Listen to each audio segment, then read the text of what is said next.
News can മീഡിയയുടെ പുതിയൊരു വീഡിയോയിലേക്ക് സ്വാഗതം. 2025 ജനുവരി മാസം 1-ാം തീയതി മുതൽ ക്ഷേമ പെൻഷൻ ആനുകൂല്യം വാങ്ങുന്നവർ ശ്രദ്ധിക്കേണ്ട 4 പ്രധാന അറിയിപ്പുകളാണ് ഷെയർ ചെയ്യുന്നത്. നിരവധി മാറ്റങ്ങളാണ് 2025 എത്തുന്നത്. ചാനൽ ആദ്യമായി കാണുന്നവർ സബ്സ്ക്രൈബ് ചെയ്യുക.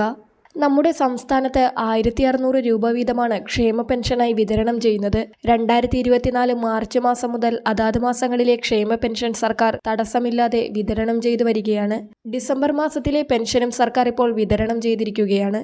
ബാങ്ക് അക്കൗണ്ടുകളിൽ തുക ലഭിക്കുന്ന ഭൂരിഭാഗം പേർക്കും തുക എത്തിക്കഴിഞ്ഞു. 2025ഓടെ നിരവധി മാറ്റങ്ങളും പദ്ധതിയിൽ വരുമെന്ന് സർക്കാർ നേരത്തെ തന്നെ അറിയിച്ചിട്ടുണ്ട്. ഇപ്പോൾ അനർഹമായി പെൻഷൻ കൈപ്പറ്റിയവർക്കെതിരെ നടപടികൾ എടുക്കുകയാണ് സർക്കാർ. അതോടൊപ്പം തന്നെ പെൻഷൻ പരിശോധനകളും നടന്നുവരുന്നു. പെൻഷൻ ഇനി മുടങ്ങാതെ ലഭിക്കണമെങ്കിൽ കുറച്ച് രേഖകൾ സമർപ്പിക്കുകയും മറ്റു ചില കാര്യങ്ങൾ ചെയ്യേണ്ടതായും വരും. ഇതിലേറ്റവും പ്രധാനപ്പെട്ടതാണ് സ്ത്രീ ഗുണഭോക്താക്കൾ സമർപ്പിക്കേണ്ട സാക്ഷ്യപത്രം. ക്ഷേമ പെൻഷൻ വാങ്ങിക്കുന്ന സ്ത്രീ ഗുണഭോക്താക്കളുടെ സാക്ഷ്യപത്രത്തിനുള്ള സമയം ആരംഭിച്ചിരിക്കുകയാണ്. തദ്ദേശ സ്വയംഭരണ സ്ഥാപനങ്ങൾ ഇതുമായി ബന്ധപ്പെട്ട അറിയിപ്പുകളും നൽകുന്നുണ്ട്. നമ്മുടെ സംസ്ഥാനത്ത് വിധവാ പെൻഷൻ, അവിവാഹിത പെൻഷനൊക്കെ വാങ്ങുന്ന സ്ത്രീ ഗുണഭോക്താക്കൾ നോൺ റീമാരേജ് സർട്ടിഫിക്കറ്റ് ഹാജരാക്കേണ്ട സമയമാണിപ്പോൾ. 60 വയസ്സിന് താഴെയുള്ള സ്ത്രീ ഗുണഭോക്താക്കളാണ് ഈ രേഖകൾ ഹാജരാക്കേണ്ടത്. ഇത്തരത്തിൽ രേഖകൾ ഹാജരാക്കാനുള്ള നടപടികൾ എല്ലാവരും സ്വീകരിക്കുക. അടുത്ത അറിയിപ്പ്, സഹകരണ ജീവനക്കാർ വഴി കൈകളിൽ നേരിട്ട് ക്ഷേമ പെൻഷൻ വാങ്ങുന്നവർക്ക് ഇനി 2025 മുതൽ ഫേസ് മസ്റ്ററിംഗ് നടത്തുമെന്ന് സർക്കാർ അറിയിച്ചിട്ടുണ്ട്.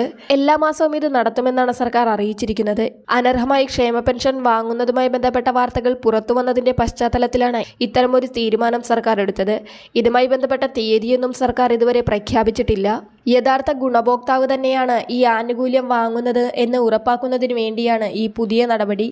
സഹകരണ ജീവനക്കാർ പെൻഷൻ തുക വീട്ടിലെത്തി വിതരണം ചെയ്യുന്ന സമയത്തു തന്നെ അവരുടെ പക്കലുള്ള ഡിവൈസ് വഴി ഫേസ് മസ്റ്ററിംഗ് ചെയ്യുന്നതായിരിക്കും. കൈകളിൽ പെൻഷൻ തുക സ്വീകരിക്കുന്നവർക്കാണ് ഇത് ബാധകമാകുക. ബാങ്ക് അക്കൗണ്ടിൽ തുക ലഭിക്കുന്നവർക്ക് ഇത് ബാധകമാകില്ല.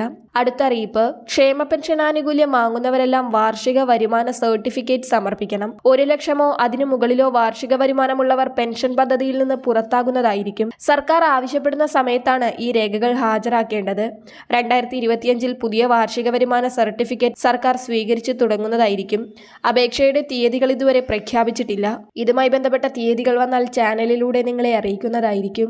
അടുത്ത പ്രധാനപ്പെട്ട അറിയിപ്പ്, നിലവിലിപ്പോൾ പെൻഷൻ പരിശോധനകളൊക്കെ സംസ്ഥാനത്ത് നടന്നുകൊണ്ടിരിക്കുകയാണ്. സംശയ പട്ടികയിൽ ഇടം പിടിച്ചവരുടെ വീടുകളിലാണ് ആദ്യഘട്ടത്തിൽ പെൻഷൻ പരിശോധനകൾ നടത്തുന്നത്.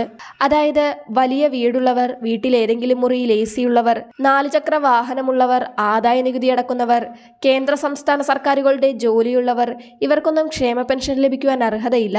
ഇത്തരത്തിൽ അനർഹമായി പെൻഷൻ കൈപ്പറ്റുന്നുണ്ടെന്ന രീതിയിൽ സംശയ പട്ടികയിൽ ഇടം പിടിച്ചവരുടെ വീടുകളിലാണ് ആദ്യഘട്ട പരിശോധനകൾ നടന്നു വരുന്നത്. ഈ മാനദണ്ഡങ്ങളുടെയൊക്കെ അടിസ്ഥാനത്തിലായിരിക്കും പരിശോധന. വിവിധ മേഖലകളിൽ ഇപ്പോൾ അനർഹരായവരെ കണ്ടെത്താൻ പരിശോധനകൾ നടന്നുകൊണ്ടിരിക്കുകയാണ്.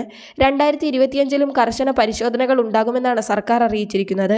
അനർഹമായ ആനുകൂല്യം വാങ്ങുന്നവർ പദ്ധതിയിൽ നിന്ന് സ്വമേധയാ പുറത്തുപോയാൽ ഇളവുകളോടെ അവർക്ക് പദ്ധതിയിൽ നിന്ന് പുറത്താകുവാൻ സാധിക്കും. അല്ലാത്തപക്ഷം 18% പിഴപ്പലിശയടക്കം വാങ്ങിയ തുക തിരിച്ചടക്കേണ്ടി വരും. വളരെ പ്രധാനപ്പെട്ട ഇൻഫർമേഷനുകൾ മറ്റുള്ളവർക്ക് കൂടി ഷെയർ ചെയ്യുക.